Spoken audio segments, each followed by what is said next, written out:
Isang magandang umaga sa inyo mga Repa Pips. Matagal-tagal din tayong hindi nakapag-vlog. Ang i-share ko lang sa inyo ngayon ay yung mga nabili ko sa online sa Shopee or sa Lazada. Bali, ang gagawin lang natin ngayon ay magbubukas lang tayo ng itong parcel na dumating sa akin. Pero magkakaibang araw ko itong in-order at magkakaibang araw din ito dumating. Bali, ngayon ko lang din ito bubuksan yung para ma-share ko din sa inyo kung ano to at makakuha rin kayo ng idea kung magagamit ba nyo to o hindi. Sisimulan muna natin dito sa isa. Ayan. Ang unang bubuksan natin, ito.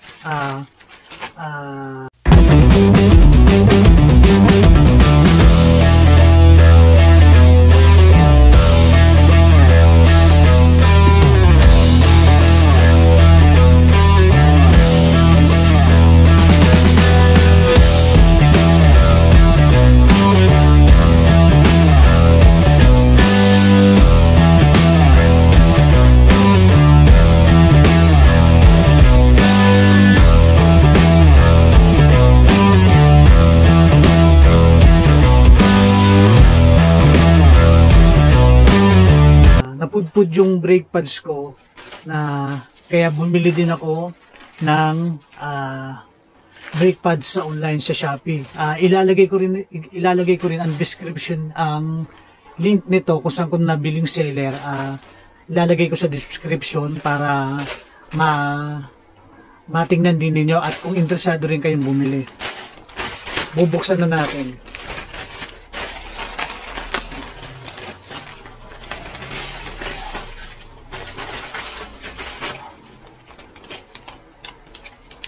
Ayan.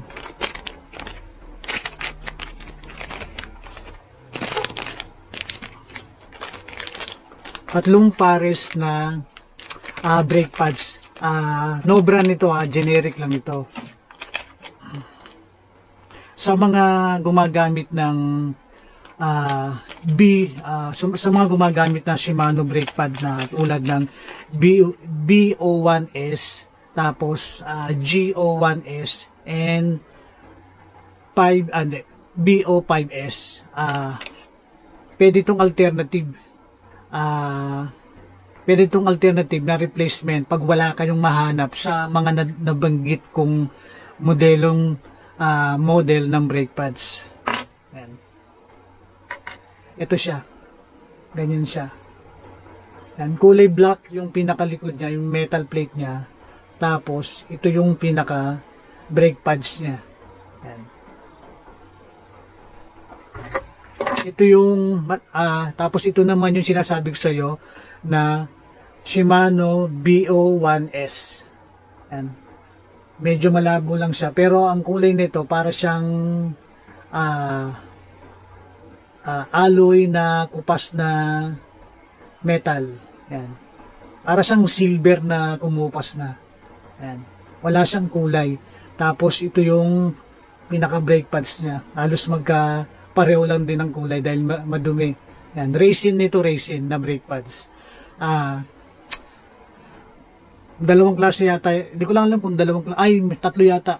Tatlong klase yung ginagamit ng brake pads sa mga MTB. Resin, tapos semi-metallic brake pads. Tapos yung isa naman, yung tinatawag nilang organic. Sabi nila, organic material na brake pads. So, anong pinagkaiba nito? Dito sa nabili kong generic na no brand na brake pads. Ayan. Ito, nabili ko lang ito na 22 pesos ang isang pares. Ayan, 22 pesos ang isang pares. Samantalang itong Shimano BO1S, sa iba, sa mga bike shop, meron nito tigo 150, may mga tagti 300 pa eh. Ayan. Original yun yung original na Shimano brake pads. Ayan. Ngayon kung hindi naman kayo makahanap ng ganitong klase pang modelo, ang pwede nyo alternative, yung ganito. Ayan. Kahit na generic lang, wala siyang brand, magagamit ito. Actually, pangalawang bili ko na to na ganitong klaseng brake pads at ginamit yung unang bili ko nito, ginamit ko sa nung nagpunta ako sa Cabyang Tunnel sa Ternate, Cavite. Bago kami nag-ride, nagpalit muna ako ng brake pads sa front tire ko and rear tire. Nung una medyo madulas, hindi pa kumakapit yung pinaka brake pads niya kahit anong piga ko. Pero nung kinalauna, nung tumagal mga after 1 hour, ayun, napudpud na siya, kumapit na siya ng kumapit yung brake pads. Yan. Medyo madulas pa 'to eh, yung parang pinaka top nung brake pads. Medyo madulas pa siya. Yan. Pwede nyong gawin para bago nyo ilagay, pwede nyong gumamit ng liha, yan, sandpaper, lihain ninyo yung pinaka ibabaw niya, yan, yung pinakaharap niya, para magasgasan na kagad bago nyo ilagay dun sa caliper ninyo. Yan. Wala naman ako nagkaroon ng problema dito nung kahit na palusong na kami, pabalik na kami ng Rizal galing Cabyang Tunnel. 'Di ba may lusong doon sa Cabyang Tunnel? May mahabang lusong doon. Hindi ako binigyan ng sakit nito na hindi ako na binigyan ng pangamba na hindi kakapit yung preno ko. Kumapit siya. Yan, harap at likod, kumapit siya. Yan. Kaya sa halagang 22 pesos, tamang tipid, pwede na to. Pero sa mga may hilig mag city tour, okay na to, pwede na to, kapit na to. Pero kung gagamit kayo sa trail, siguro talagang branded ang bibili ninyong brake pads para wala tayong problema. Yan. Kasi pagdating naman sa trail, enduro, yan, kailangan matindi ang kapit ang preno nyo dyan. Pero kung mga city tour lang, okay na to. Yan. Mas pagpiga pa lang ninyo kumakapit na to. Yan. Tsaka syempre sa mga nagtitipid, yan, okay na to. Sa halagang 22 pesos, malayo-layo na rin mararating nitong brake pads ninyo. Yan. Lagi na lang kayo magdala ng spare. Yan. Siguro kung order kayo, mas maganda na yung mga 5 pares. Yan. Magkano lang yung 5 pares nun? Baka sabihin na natin 2, 4, 6, 8. Tapos kasama yung shipping fee. Mahigit din 100 ang isang pares ng brake pads pag umorder kayo sa 5 pares, mahigit 100 din yun kasama na yung shipping fee. Yan.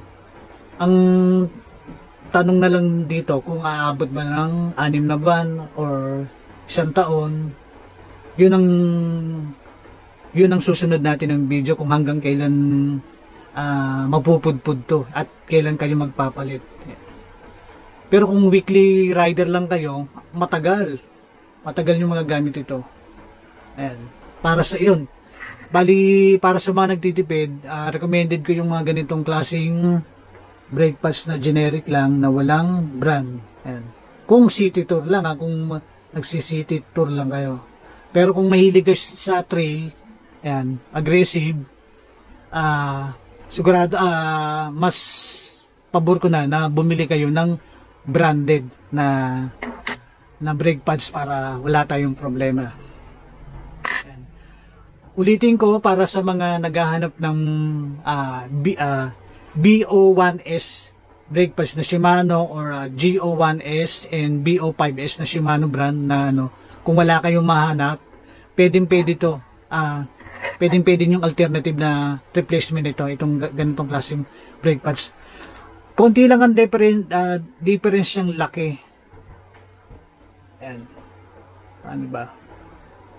Halos yung pinaka metal plate lang naman ang malaki sa kanya eh. Tapos yung brake pads niya, malapad lang ng konti yung mismong itong brake pads niya. Ayan. Malapad to ng konti. Tapos pero ito naman yung nasa likod niya, yung pinaka metal plate, medyo malaki din ng konti. Konting-konti lang, ilang mm lang. Kaya